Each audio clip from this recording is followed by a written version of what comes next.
सौभाग्यशाली तोता। बहुत समय पहले की बात है। एक छोटे से गांव के पास एक सुंदर जंगल था। उस जंगल में तरह तरह के पक्षी और जानवर रहते थे। उन्हीं पक्षियों में एक अनोखा तोता भी रहता था, जिसका नाम चिरकू था। चिरकू को लोग सौभाग्यशाली तोता के नाम से जानते थे, क्योंकि जहां भी वह जाता, वहां कोई न कोई चमत्कार हो जाता या किसी की किस्मत बदल जाती।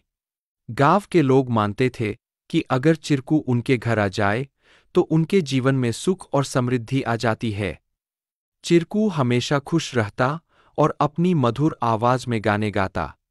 लोग उसे फल और अनाज खिलाते और उसकी भलाई की कामना करते थे। चिरकू भी गांव के लोगों से बहुत प्यार करता था और जहां भी जाता, खुशियां बांटता। एक दिन गांव में एक गरीब किसान, जिसका नाम रघु था, बहुत परेशान था। उसकी फसलें बर्बाद हो गई थीं और उसके पास खाने को भी कुछ नहीं था। वह दिन रात मेहनत करता, लेकिन किस्मत उसका साथ नहीं दे रही थी। एक दिन रघु ने गांव के लोगों से चिरकू के बारे में सुना और सोचा कि शायद यह सौभाग्यशाली तोता उसकी भी मदद कर सकता है। रघु ने तय किया कि वह चिरकू से मिलकर अपनी किस्मत बदलने की विनती करेगा। अगले दिन वह जंगल की ओर चल पड़ा और चिरकू को खोजने लगा। बहुत ढूंढने के बाद उसे चिरकू एक पेड़ की डाल पर बैठे हुए मिला। रघु ने बड़े ही आदर के साथ कहा। चिरकू ने रघु की बातें ध्यान से सुनी और उसकी आंखों में दया उमड़ आई। चिरकू ने अपनी चोंच में एक छोटी सी चमकती हुई पत्ती उठाई और रघु को देते हुए कहा, यह जादुई पत्ती है। इसे अपनी जेब में रख लो और जब तुम अपने खेत में काम करने जाओ तो यह पत्ती तुम्हारी किस्मत बदल देगी।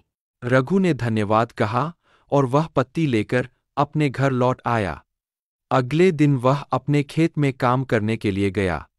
जैसे ही उसने खेत में जुताई शुरू की, अचानक से बारिश होने लगी। उसकी सूखी जमीन हरी भरी हो गई और थोड़े ही समय में उसकी फसलें लहलहा उठीं। रघु की मेहनत सफल हुई और उसकी किस्मत सच में बदल गई। अब रघु के पास भरपूर अनाज था और वह फिर से खुशहाल जीवन जीने लगा। उसने गांव के लोगों को चिरकू की बुद्धिमानी और उसके द्वारा दी गई जादुई पत्ती के बारे में बताया। सभी लोग चिरकू की प्रशंसा करने लगे और उसे और भी अधिक प्यार देने लगे। लेकिन चिरकू ने रघु को एक बात कही थी। याद रखना, यह पत्ती सिर्फ तुम्हारी मेहनत का साथ देगी। अगर तुम मेहनत करना छोड़ दोगे तो यह भी अपना जादू खो देगी। रघु ने चिरकू की बात समझ ली और कड़ी मेहनत जारी रखी। धीरे धीरे उसकी स्थिति पहले से बहुत बेहतर हो गई। वह गांव के सबसे सफल किसानों में से एक बन गया, लेकिन उसने कभी यह नहीं भूला कि उसकी सफलता में चिरकू और उसकी मेहनत का कितना बड़ा हाथ था। कहानी से सीख। इस कहानी से हमें यह सीख मिलती है कि किस्मत भी उन्हीं का साथ देती है जो खुद मेहनत करते हैं। सौभाग्य और अवसर तभी काम आते हैं जब हम अपने प्रयासों से उन्हें सही दिशा देते हैं। Please like, share and subscribe our channel to learn more.